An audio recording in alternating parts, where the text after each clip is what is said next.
बात ऐसी है कि जो देश के सारे जुआरी है वो बहुत ज्यादा दुख में है, क्योंकि भारत सरकार जो है इन्होंने गैम्बलिंग पर 28% का जीएसटी लगा दिया है और ये फेस वैल्यू पर लगा दिया है।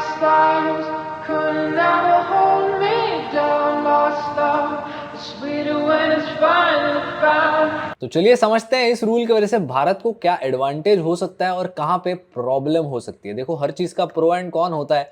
मेरे हिसाब से बहुत अच्छा डिसीजन था, लेकिन इसके कुछ डाउन साइड्स भी है। पहले समझते हैं कि इस रूल का इंप्लीकेशन आप पर क्या होगा अगर आप एक गैम्बलिंग एडिक्ट हो तो। मतलब मान लो आप एक जुआरी हो जो ड्रीम 11 और माई 11 जैसे एप्स पर अपना टाइम और पैसा बर्बाद करते हो। अब अगर आपको 100 रुपए की बेट प्लेस करनी है तो 28% जीएसटी इस पर लगाया जाएगा और आपकी बेट प्लेस होगी सिर्फ 78 रुपीज की। अब ऑब्वियसली प्लेटफॉर्म को भी पैसे कमाने हैं, नहीं तो सारे क्रिकेटर्स और सेलिब्रिटीज को क्या देगा आप सबको एडिक्ट बनाने के लिए। तो प्लेटफॉर्म यहां पर लेगा प्लेटफॉर्म फीस जो 10 से 15 रुपए की होगी। तो अब जो 78 रुपीज थे वो आ गए 63 से 68 रुपीज पर। अब ये जो पैसे हैं इससे जाकर आप बेट प्लेस करोगे और अगर आपको अपने 100 रुपए जस्ट रिकवर करने हैं तो आपको पहले तो 40% का गेन लेना पड़ेगा, लेकिन इसके बाद भी आप लॉस में होंगे क्योंकि आपने 100 रुपए डाले, 40 रुपए कट गए टैक्सेस और फीस में, 60 रुपए बचे। 60 रुपए से आपने गैम्बलिंग की, अब ये 60 रुपए बन गए 100 रुपए। जो 40 रुपए थे ना, इस पर फिर एक बार सरकार 30% का टीडीएस काटेगी और ये बिल्कुल फर्क नहीं पड़ता आप कौन से इनकम टैक्स ब्रैकेट में आते हो, यहां पर 30% फ्लैट हर एक इंसान के लिए सेम होता है। तो मॉरल ऑफ द स्टोरी है कि अगर आपको इन सारे एप्स पे गैम्बलिंग करके पैसे कमाने हैं तो आपको एटलीस्ट 50 से 60% का प्रॉफिट निकालना पड़ेगा, जो ऑब्वियसली बहुत ही ज्यादा डिफिकल्ट होता है। और जो सारे स्किल की बात ये प्लेटफॉर्म्स करते हैं ना कि स्किल बेस्ड गेमिंग है, यहां पर स्किल के बेसिस पे आप पैसे कमा सकते हो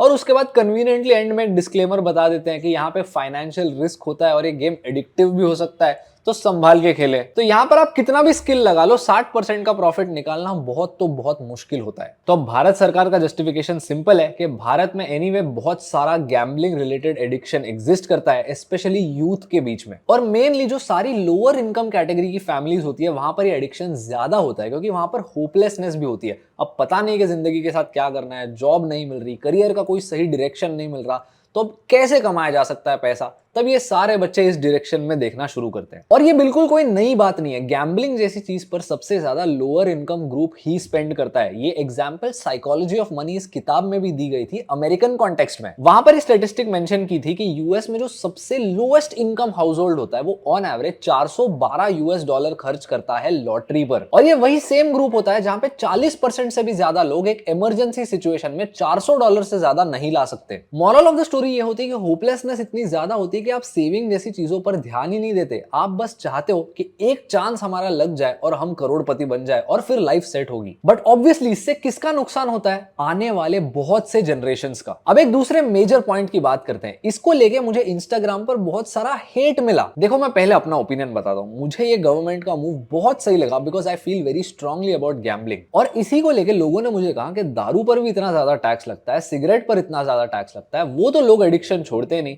ये बिल्कुल भी लोगों को डिस्करेज करने नहीं, बल्कि गवर्नमेंट ने अपने आप के लिए टैक्स रेवेन्यू का एक और सोर्स ढूंढ लिया है। मतलब इससे ना लोगों को जो अच्छा होने वाला है ऐसा तुम कह रहे हो, ये बिल्कुल नहीं होने वाला। लोग गैम्बलिंग करते रहेंगे। Fair point. दारू पर कितना भी ज्यादा टैक्स लगा लो, लोग दारू पीते ही है। कर्नाटका की एग्जांपल देखिए। कर्नाटका भारत का 15% अल्कोहल कंज्यूम करता है एंड कर्नाटका में अल्कोहल सबसे महंगी भी होती है। मतलब सबसे महंगी नहीं, रिलेटिवली बहुत महंगी है। लेकिन यहां पर जो डिस्करेजमेंट आई ऐसा सरकार बोल रही है, मुझे लगता है वो पॉसिबल है, क्योंकि देखिए यहां पर फाइनेंशियल गेन या लॉस करने का एक चांस होता है। अगर इन सारे टैक्सेस की वजह से आपका गेन करने का चांस ही नेग्लिजिबल हो गया तो आप गैम्बल क्यों करोगे? मतलब अगर मुझे पता है कि 100 रुपए की बेट लगाने पर तुरंत मेरे पैसे 60 रुपए हो जाते हैं, पहले मुझे 40 रुपए रिकवर करने पड़ेंगे, उसके बाद प्रॉफिट करना पड़ेगा पैसे कमाने के लिए, तो मैं ये क्यों करूंगा? द पॉइंट बीइंग, इसको अल्कोहल और सिगरेट के साथ कंपेयर करना थोड़ा गलत होगा, क्योंकि वो सारी सब्सटेंसेस होती है जो लोग कंज्यूम करते हैं।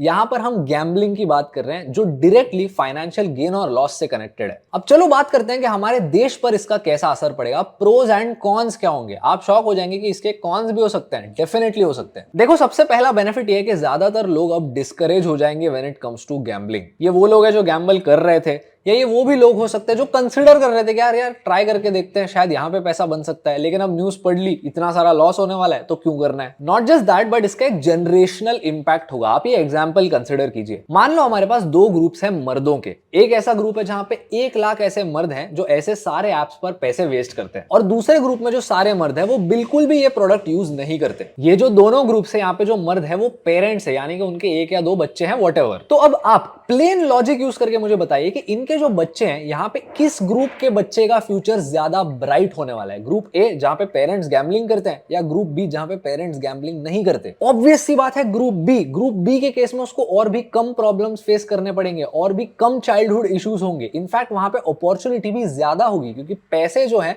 वो शायद अच्छे चीज के लिए यूज किए जाएंगे as compare to gambling. So obviously there is going to be a generational impact. Not only that, but आप 18 से 25 साल के लोगों को देखिए, जो सारे लोग गैम्बलिंग करते हैं वर्सेस वो सारे लोग जो गैम्बलिंग नहीं करते, किसका फ्यूचर ज्यादा ब्राइट होने वाला है? ऑब्वियसली ग्रुप 2 का, जो क्लीन है, गैम्बलिंग नहीं करता। वो जो सारी आर्गुमेंट्स आप इंटरनेट पे देखते हो ना कि इंसान ने अपनी चॉइस खुद करनी चाहिए, गवर्नमेंट ये कौन होती है हमको बोलने वाली, क्या करना है क्या नहीं करना है, देखिए ये सारी चीजें इंटरनेट पर अच्छी लगती है। लेकिन जब आप 16-17 साल की कच्ची उम्र में दिन भर फोन चलाते हो और वहां पे आपका फेवरेट क्रिकेटर या फेवरेट सेलिब्रिटी आके आपको बोलता है कि चलो आ जाओ गैम्बलिंग शुरू कर लो, तो वहां से जो चॉइस बंदा बनाता है ना, वो गलत चॉइस होती है। इनफैक्ट यहां पर मैं एक और पर्सनल ओपिनियन शेयर करूंगा कि मेरे हिसाब से टैक्स लगाना गलत था, क्योंकि बैन करना सही होता। लेकिन ऑब्वियसली किसी भी सिक्के के दो साइड्स होते हैं, इसका एक नेगेटिव एस्पेक्ट भी है। चलिए उसकी बात करते हैं। सबसे पहला, गवर्नमेंट ने यहां पर टैक्सेस बढ़ा दिए हैं तो लोग डिस्करेज हो जाएंगे। लेकिन वो डिस्करेज होकर क्या करेंगे? गैम्बलिंग छोड़ देंगे? Obviously not. वो अपने लोकल गैम्बलिंग एरियाज में जा सकते हैं, वो इलीगल वेबसाइट्स पे जा सकते हैं, वो क्रिप्टो का यूज करके गैम्बल कर सकते हैं। और इन सारे सोर्सेस को ट्रैक करना सरकार के लिए और भी ज्यादा डिफिकल्ट होगा। दूसरी चीज जो और भी ज्यादा बेकार होगी हमारे देश के लिए ओवरऑल बेसिस पे, दैट इज पॉलिसी रिस्क। जब भी कोई बड़ा इन्वेस्टर दूसरे देश में इन्वेस्ट करने के पहले एनालिसिस करता है, तब वो अलग अलग रिस्क की एनालिसिस करता है। जैसे इस देश में इंटरेस्ट रेट रिस्क कितनी है, मार्केट रिस्क कितनी है, करेंसी रिस्क कितनी है, वैसे ही पॉलिसी रिस्क एक बहुत बड़ा फैक्टर होता है। ये वो रिस्क होता है कि इस देश की जो सरकार है वो रातों रात रूल चेंज करके हमारे इन्वेस्टमेंट की वैल्यू को अफेक्ट करेगी या नहीं। और ये रूल जिस प्रकार से रातों रात आ गया था, पॉलिसी रिस्क हमारे देश के लिए बढ़ जाएगी।